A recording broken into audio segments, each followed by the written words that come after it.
Hey everyone, this is Elias from Match Media, and today we're going to be taking a look at the 2023 Toyota Sequoia Platinum. Now, if you need something big to haul your big toys and a lot of people, this may be the answer for you. Let's get started.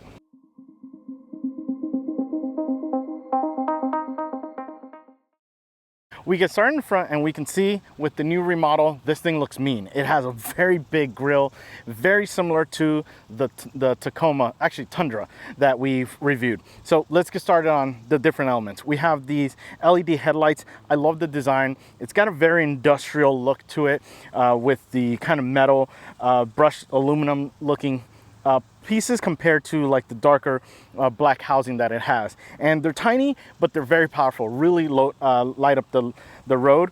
And we have this kind of weird like boomerang shape here, which I love. It does look great when it's illuminated. So great design there.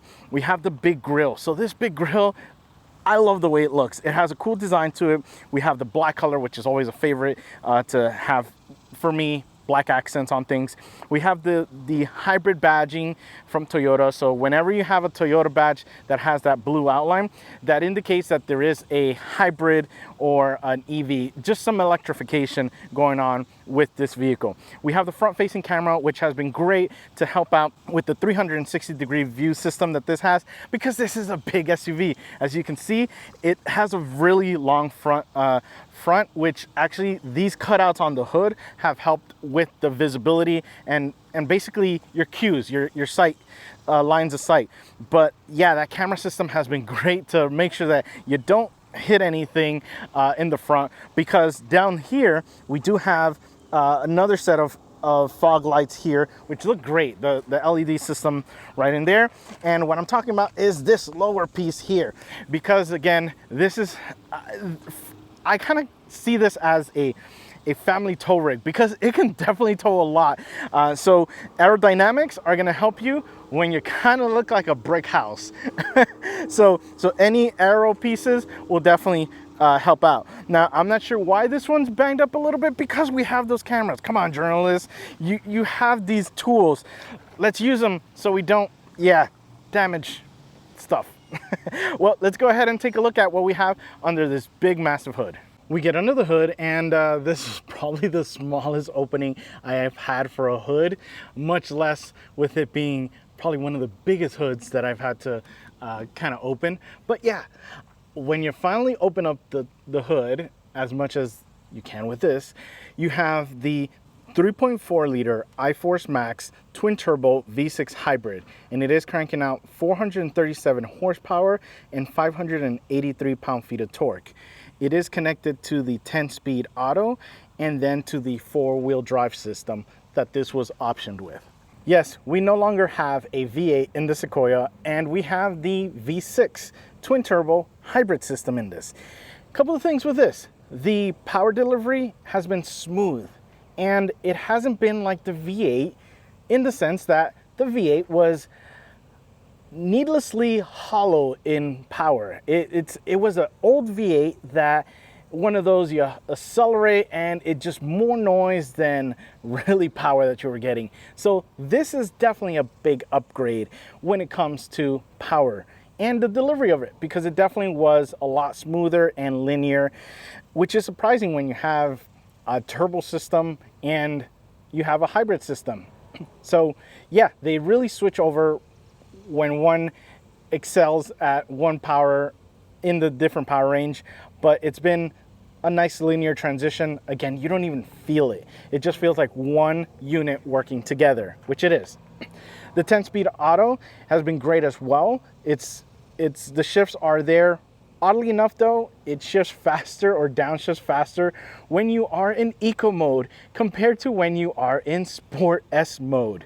So that was a little weird to kind of experience. So it's been pretty much an eco. And the reason why it's been an eco as well is because we haven't been able to get the EPA MPGs that this says. 19 city, 22 highway, and 20 combined. I've been trying to get values for those, and no matter what I do, eco mode, cruising, coasting, easing into the accelerating, I haven't been able to see higher than 16 mpgs, and that 16 was a little blip, and then it went down to 15 and about a half.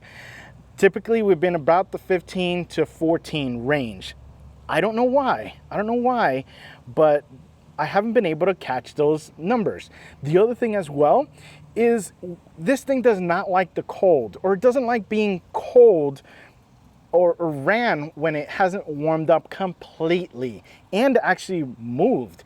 What I mean by that is when you kind of start it up, even if I left it for about 10 minutes and then go on my way, there's been a small stutter.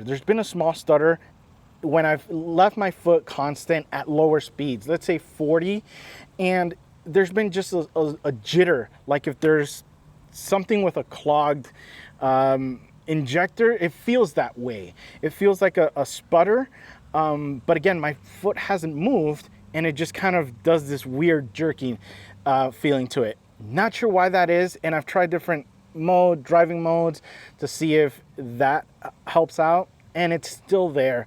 So not sure what it could be, but yeah, that was the only kind of downside to it. But other than that though, it's been great. The sound isn't the best. Yes, it doesn't sound like the V8, but it's been good. It definitely, I'll trade the sound, I hate to say that, over better power delivery, which is what this has been able to do. Well, let's go ahead and see at those big wheels and tires. We get down to the wheel and tire package, and we have this nice 20-inch wheel, and it is wrapped in the 265/60 Yokohama Geolandar X CV tire. Now, a couple of things with this. I do love the wheel. The wheel design is really nice. Even better that's in that dark color. It's not a black. It is like a gunmetal finish to it. I love it because it really stands out with this brighter silver color. The other thing that I kind of realize right now, this is kind of a narrower tire. Typically with these bigger SUVs, we have a little bit of a wider tire, so I was kind of surprised at this setup. But the tire has been great. Road noise has been non-existent. Grip has been great as well with this. The brakes have been incredible. Get this big guy stopped with no issues. Pedal feels incredible as well. The only thing that this suffers is in the suspension, and not in the front, because typically when we have these like bigger SUVs, or you know, that have this setup, you have suspension that just kind of feels just really bouncy in the front. Not with this. This is great on the front. The rear is where it's a little on the happier side, and what I mean by that is because you have a solid rear axle in the back, any little bump, it just feels like a truck. It feels like a truck, just kind of bouncing, jittering, and it does take away from some of the comfort of having a bigger, you know, more, not luxury, but just comforting SUV. So that's kind of the only complaint I would have about the wheel, tire, suspension kind of setup with this. But other than that, it's been pretty good. So let's go ahead and see what we have on the side. We get to the side and we can see, I wasn't kidding when I said this thing is built like a brick house. It really is. It's a big SUV, and it's a very just squared off design, which I freaking love. I love this. It's such a simple design, but there's still a lot to it. So what's inside of that box design? Let's take a look at those things. So on the front, we have the headlights just kind of peeking out a little bit. I do love this little trim that we get here in the black. And speaking about trim, to surround or give some shape to that 20-inch wheel package we have here, we have the black trim that goes around it. It looks nice. Again, against the silver. I'm not a big silver fan, but I definitely was loving this. And yes, I know my Miata is silver, but I kind of had no choice with that. But with this though, it looks really good. I love the silver that this has, and with those black elements in it. Again, with those big 20-inch wheels there as well. These mirrors, they're massive. So these mirrors have a lot going on. We have the top regular area, and then the bottom is the magnified part. Not just that though, but these will kick out as well, because they're essentially your tow mirrors. Because like I said, if you need to haul people or tow big things, this is the one you're gonna want to get. So yeah, it does help out with visibility, because again, this is a very big SUV. So nice setup there. One of my favorite things, the camera system is not on the mirror itself, it's on the arm. So if you're in a tight space and you still need to use the camera system, you could still fold this up and have the camera active. So many times, you know, we've had loaner cars where we're in a tight space and the mirrors, closing the mirrors would help, but then we lose the camera. We lose the camera for the front visibility of the tire or the rear tire. But yeah, so it's been a nice, small, subtle thing, but it's a huge difference when we have a camera system there.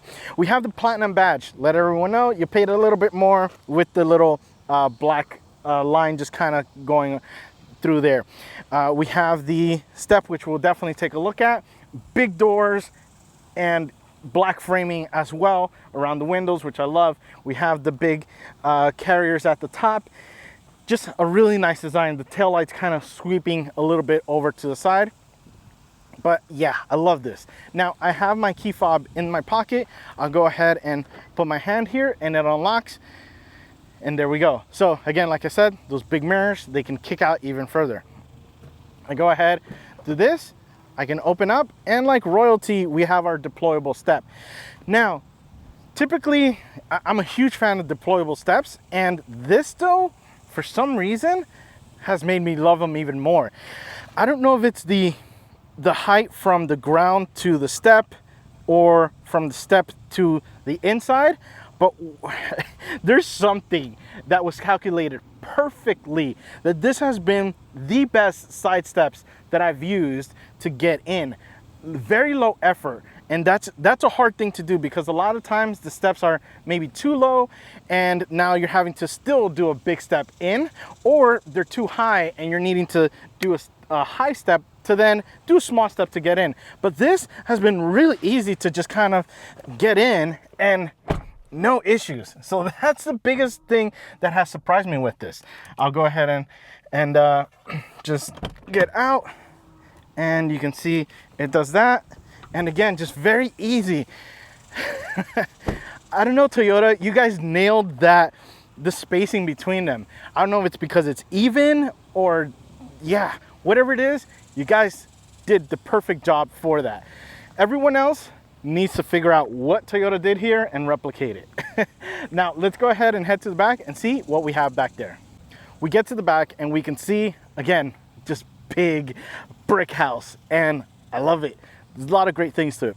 Let's get started on the taillights. We have this nice sweeping design that goes off to the side a little bit. We have kind of this frosted design as well. The LED system is going to be there, which we'll see when we try to do the remote start, but nice design.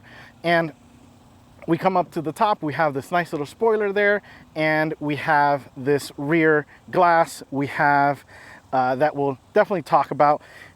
Backup camera here. We have the rear view mirror camera right in there, which has been great. We've been using that and it's been so much better than having the normal mirror. It's a great system too, looks very clear.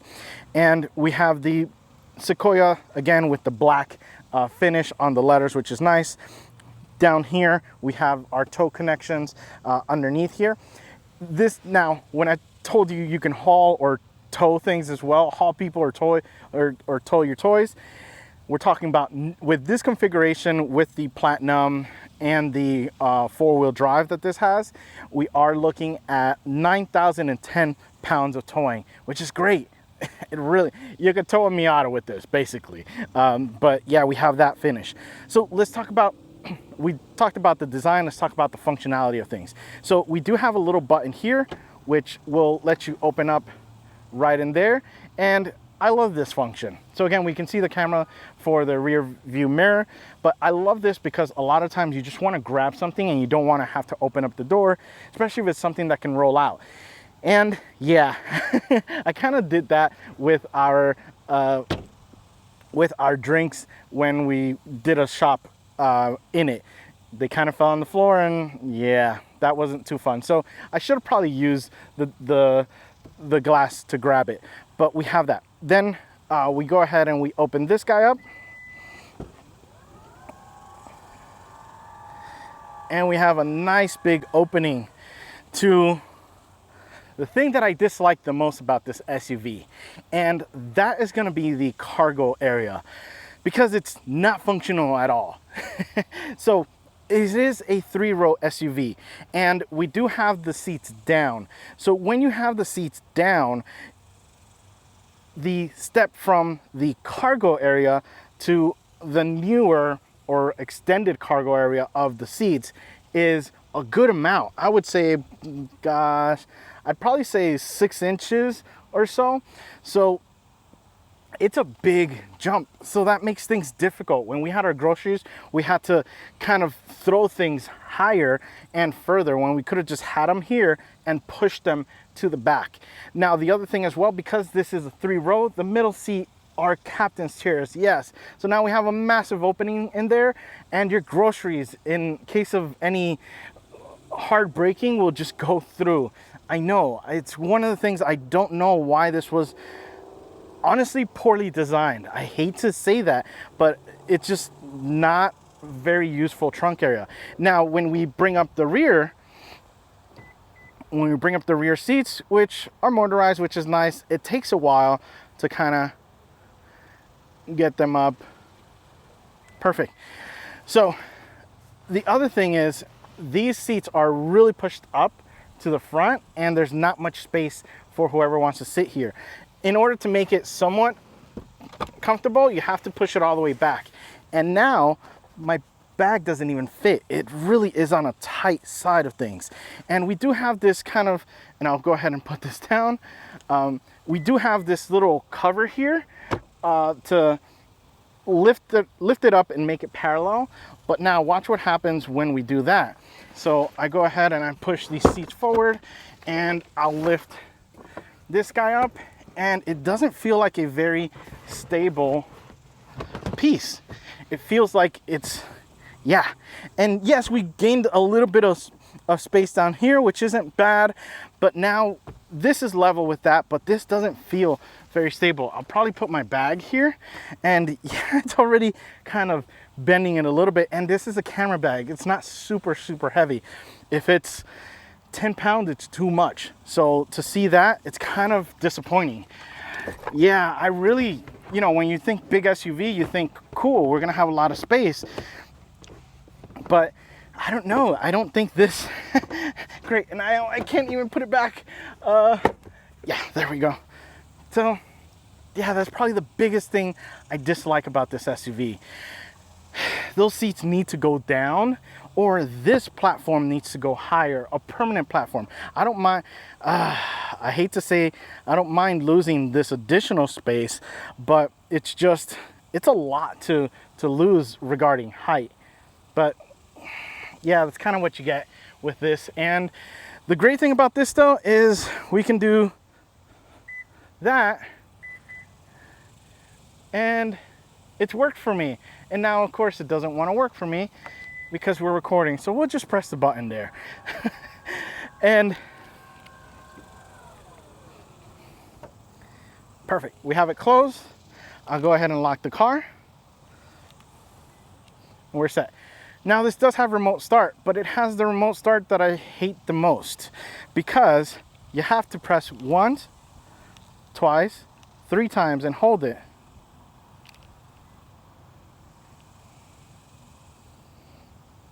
And it's not going to get it now, because when I closed it and I locked it, it used that as the first count. So let me see if I can.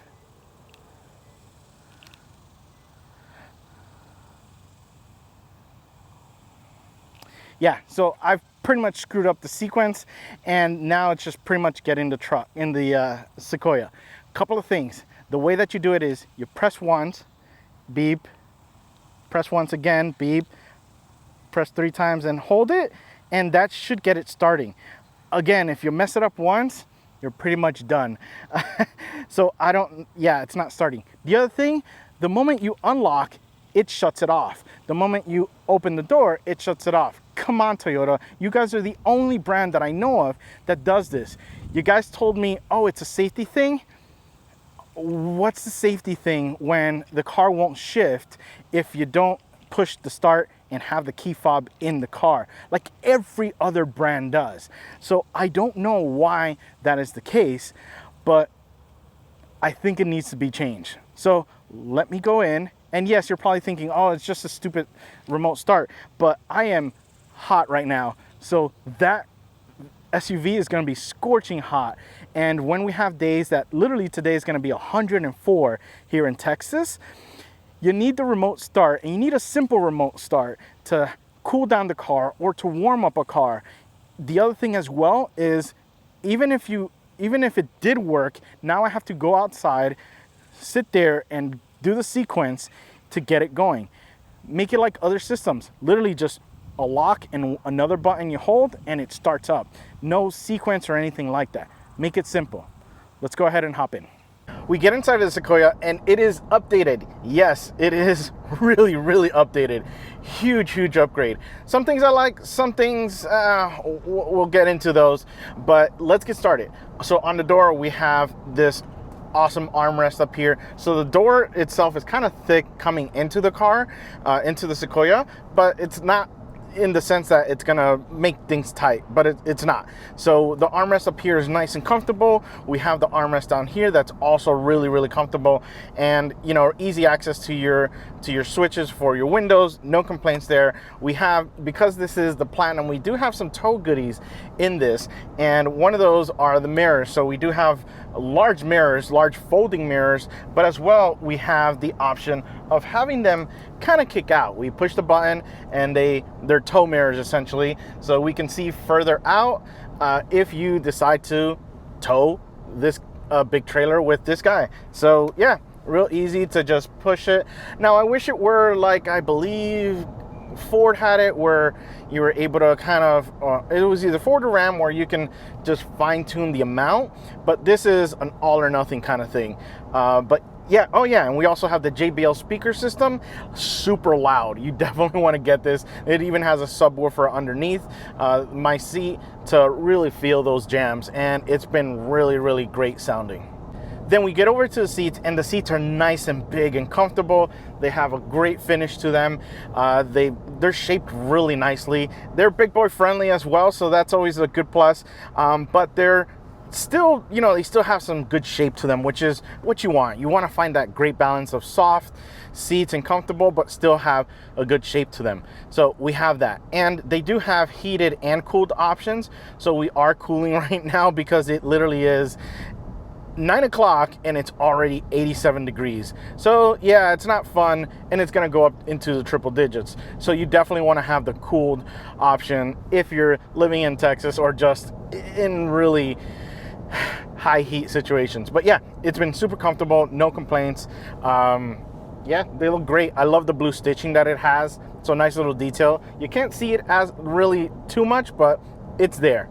And then we get over to the steering wheel, and the steering wheel is nice and big. I believe it's the same one as the Tundra. So yeah, nice and comfortable. We have the leather wrapped areas. We have the dimpled grabbing areas. We have just kind of the normal at the top and the bottom. And we do have the blue stitching, which is a nice little touch to it. We have a lot of buttons. We have big buttons. So on the left-hand side, we are going to have the volume controls, which I really love the placement at the bottom there. And we have the menu systems right above there, and some, you know, voice command buttons there. On the right hand side, we have the cruise control settings there. We have next track, your different modes of listening to, whether you want AM, FM, XM, CarPlay, that stuff, that mode button there. But yeah, we have that on the right hand side. Great positioning, no complaints. We don't have any buttons in the back. I don't think we need it, because the placement in the front of the volume and next track are really great. I have loved that, and it just feels like a good, comfortable wheel. No complaints on that. Then we get over to the gauge cluster, and the gauge cluster is a full digital display. It is, I don't know, it's lacking something, some pizzazz, some wow factor, something, but let's get started on what it has. So on the left hand side, we do have your options of switching between your economy, your navigation, your music, your trip information, just kind of the settings for the tire pressure, all trailer information, all that stuff, the settings itself, and then any alerts you may have on there. But yeah, it's fine. It's not very wow. Then we get over to the right side and we have some gauges. I do have it in the tow mode because it gave me the most information. It gave me the PSI for the turbo. It gave me the charge for the hybrid battery and the usage of it. We have the temperature for the engine itself, and we have the transmission temperature as well.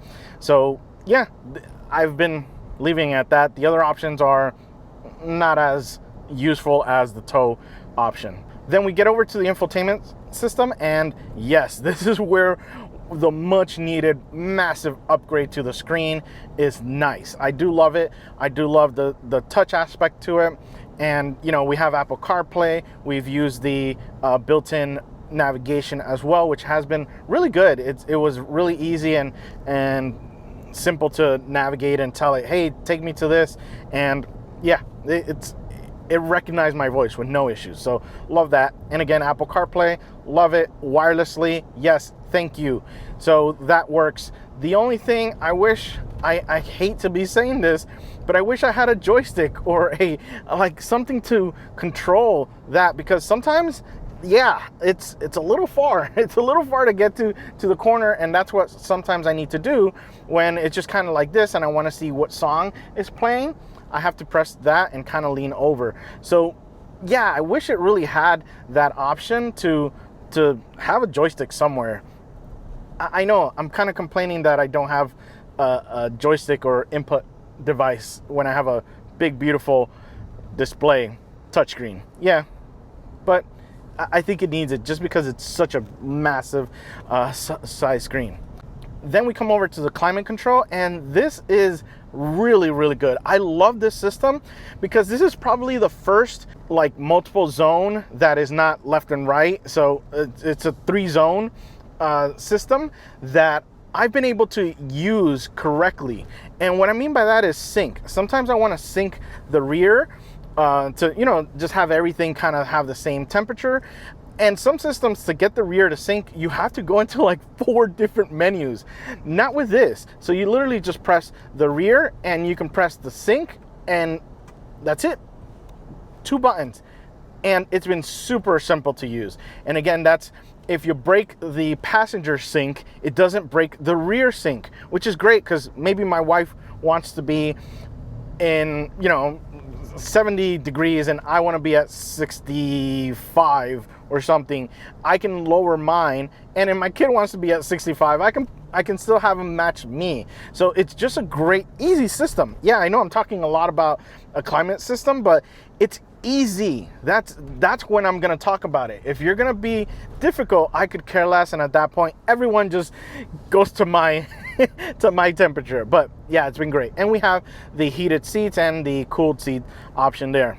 We come down here and we have the controls for things like the trailer, the camera, traction control, your hazards, your rear leveling, air suspension on here, so we can go to manual mode or have it set to an automatic mode. Yeah, it's been great. I love the hard camera button, so I love that we have that available. And talking about camera systems, when we slow down to 10 or below, we have it set automatically that it will turn on the camera. Yes, this is huge, especially when you're driving such a huge vehicle. And the reason why I say that is because of that, the curbs. When I make a right turn, I want to make sure I don't hit the curbs, because again, it's just a big vehicle. I drive a Miata. So it's easy for me to see the curbs, but not when you're in a big vehicle like this. So that helps out a lot, and it's been able to make sure that I don't ding those wheels because they look so good. So yeah, definitely a nice thing. And again, you can turn it off, or you can just kind of X out so that it stops it from showing, and then next time you go under 10 miles an hour, it will activate them. We have the wireless charger here on the right side. I loved it. My wife hated it. The reason why my wife hated it is because she does have a iPhone 13, which I think has that lip on the camera area, and that little lip has caused it is big enough to raise it off of the pad itself, and she hasn't been able to charge on that wireless pad. So is it bad iPhone design or is it bad charger design? I don't know, but my 10s my 10s Max old school does work fine. So just be aware of that. You may need to settle with the USB-A or USB-C connection that we have right under the armrest. But other than that though, it's been great for me. Wife, yeah, not so much for her. We come back a little bit and we have the cup holders, which have been great. Nice big cup holders. You can see my drinks there. If you have smaller cups, it has that little mechanism to grab them. It's great because it's not a death grip on it, so that when you take it off, it just kind of goes everywhere. But it's sturdy enough to make sure everything is nice and tight in there. We come over to the shifter, and the shifter's nice. We have a nice big truck-like shifter in here, which has been a good feeling shifter. We have the drive mode, and we have a sport mode as well, which obviously is just going to be a little bit more aggressive. It has the option of shifting up and down, but I haven't, just like in typical Toyota fashion with their shifting of automatics, I haven't really felt any change, so not sure why we even have that. Yeah, we come back a little bit more and we have the drive modes. So we have two buttons. We have drive mode and we have the tow modes. So the drive mode will make the knob, when you have the drive mode on, the knob will switch from eco to comfort to normal to sport plus and to custom. So real quick rundown, eco is just going to do that. Make sure your shifts are early, make sure you're making the most out of your gas. Comfort is going to change the suspension, make it a little bit softer, so it's like the normal drivetrain as far as shifting, things like that. So it's not as economical as eco, but you do have the comfort, and it messes with the suspension to soften it up and make it comfortable. Then we have the normal, which is just that. It's going to be everything at a 0 kind of thing. Then we have the Sport S, which is going to give you transmission and engine kind of tuning differently, be more aggressive. And then we have the Sport S Plus. That is when it brings the steering wheel into play and the suspension. So typically Plus in Toyota and Lexus is when it's messing with the suspension. And then you have your custom, which you can just kind of change things like the drivetrain, the suspension, and the steering for your liking. I'm gonna switch it to eco and leave it there, but then I'm gonna switch over to tow, and it gives me the option of making the tow have the tow or tow plus. Again, typically when you're dealing with the plus side of things on Toyota Lexus, it's going to give you the suspension. It's going to change the way that it handles it. Then we come over to the armrest, and the armrest is big, and I love this armrest because one of the biggest things my wife hates is when she's nice and comfortable, or me, I'm nice and comfortable, and we have to get something in the armrest, and we have to kind of move so that the big armrest can open. Not the case with this, because we do have a little sliding door here where we can just grab whatever we need and you're good to go. You can close it, and it's a fairly big size area too. And as you can see, it doesn't affect my arm positioning here because it's in the middle. We also have a little area here whether you want to put, we've been putting our keys here. Just be aware, it kind of rattles a little bit as you're driving. Because it's a kind of a slick surface in there. But yeah, it's a nice little area to have additional storage. And then you can go to the big behemoth area where you can just go ahead and open this up, and you have a good amount of storage area here that you can really put, a tissue box is gonna fit here really easily. So no complaints with having that there. Then we get to the middle seats, because yes, with the Sequoia, it is a 3-row SUV. The middle seats are captain's seats, which are not my favorite. As you guys probably know, if you're new to the channel, welcome. Yeah, I don't like captain's chairs because of cargo space, and we'll talk about that soon. But yeah, the back seats are nice and comfortable. My kiddo loves them. He loves having that little centerpiece so that he can put his cups, he can put a toy there, anything. He has storage that's not just an armrest equivalent of you know, from the seat coming down. So he does love that. Then we get to the third row, and that's where things are just almost useless. Those one or the other. If you move the third row back, it's great. You can fit people in there, kids, which again, for an SUV this size, that's where you're dealing with, like kids in the third row. You can sit them there and they'll be comfortable. But if you need to haul things, just be aware that when you put the third row up, you're not going to have any storage space. And then when you bring the third row down to have storage space, because you don't need the third row, that little step was just an annoyance. It really was. I didn't like that, and I wish something where the third row went kind of down, or just a platform. I'd rather lose that height from the cargo area to make sure everything is flat. But yeah, that's kind of the storage area for the Sequoia. Now let's talk performance. We're dealing with a 3.4 liter iForce Max twin turbo V6 hybrid cranking out 437 horsepower and 583 pound-feet of torque. It is connected to the 10-speed auto, and this model is the 4-wheel drive model. Now, a couple of things with the Sequoia. As far as my driving impressions, this thing drives like a truck. It really does. That rear, yes, it's a solid rear, and off-road enthusiasts are gonna love it because yeah, it's heavy duty. I love it, but I feel it suffers incredibly in just everyday driving. This rear, it just feels like a big truck when you hit any bumps, and the comfort just isn't there. And even when I switch it to comfort, it just, I don't know, it just, you still feel the rattle of a solid rear end in this.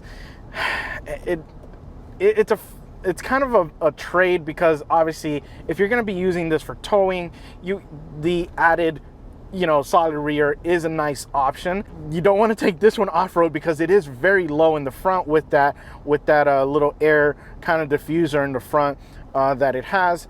But yeah, I just wish it were a little bit better for the everyday drive.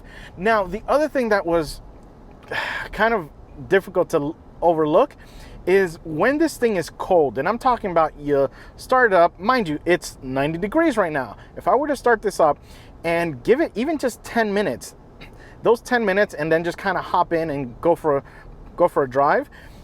I don't know if it's just this one, so any Sequoia owners, let me know. There is like a stutter with the fueling.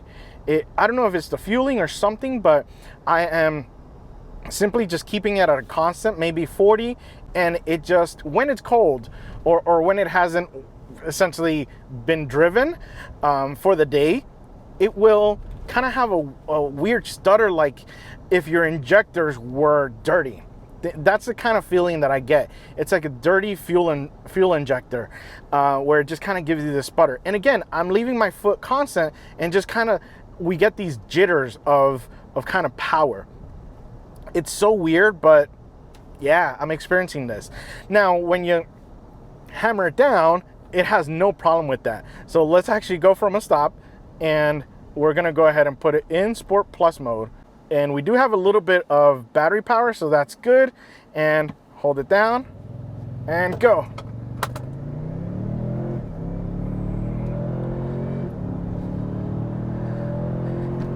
And that was 60.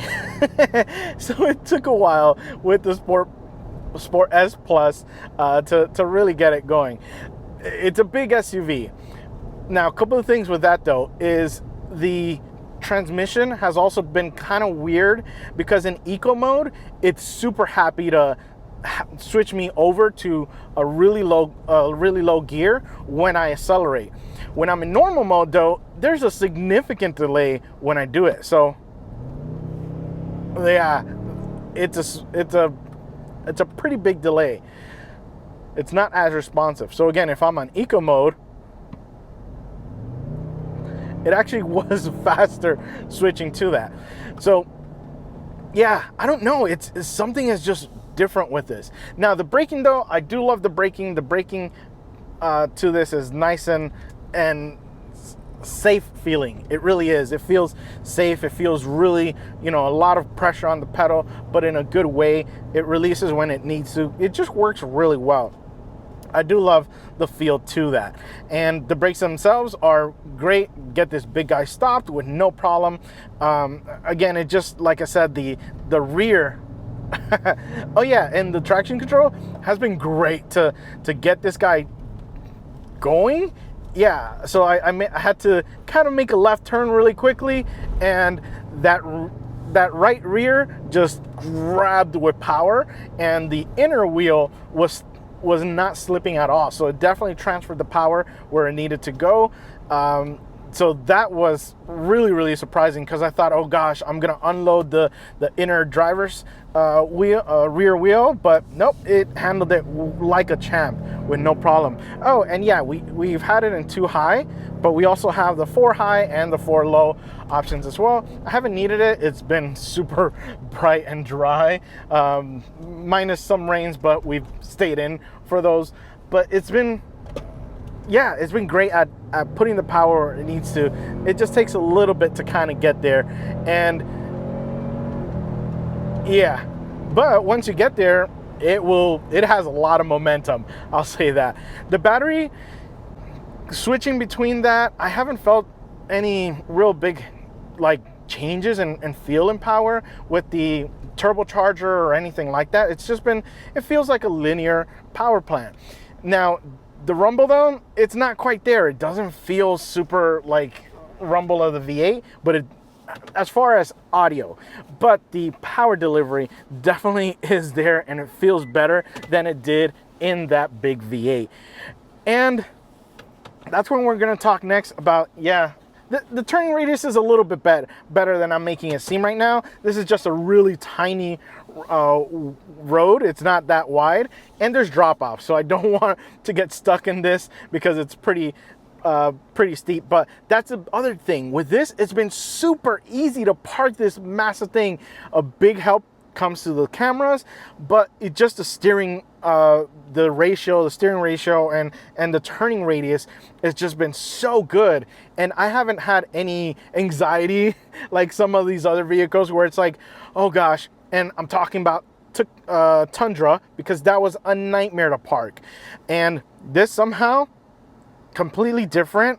And I wish the Tundra behaved as well as this when it came down to parking it, because it was such an easy thing to park this massive vehicle. The sound hasn't been that great compared to the V8, but the performance has definitely been linear. I love the power delivery in that. Again, I'm not expecting like, you know, performance car, you know, supercar results, but it's been pretty good.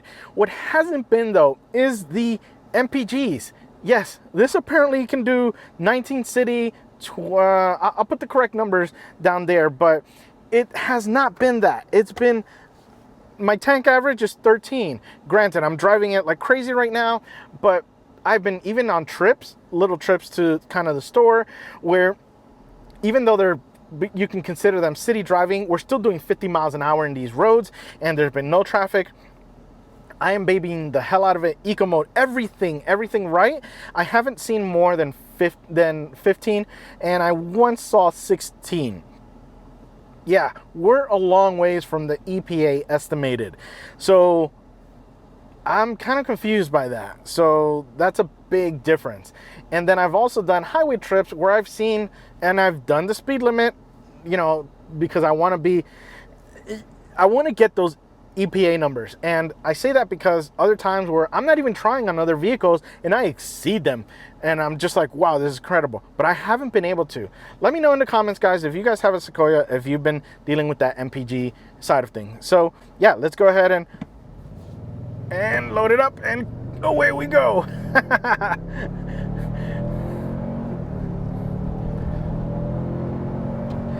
Yeah, again, once you kind of get it going, highway passing is great, highway cruising is great, but these little bumps here that this road has is brutal with that solid rear.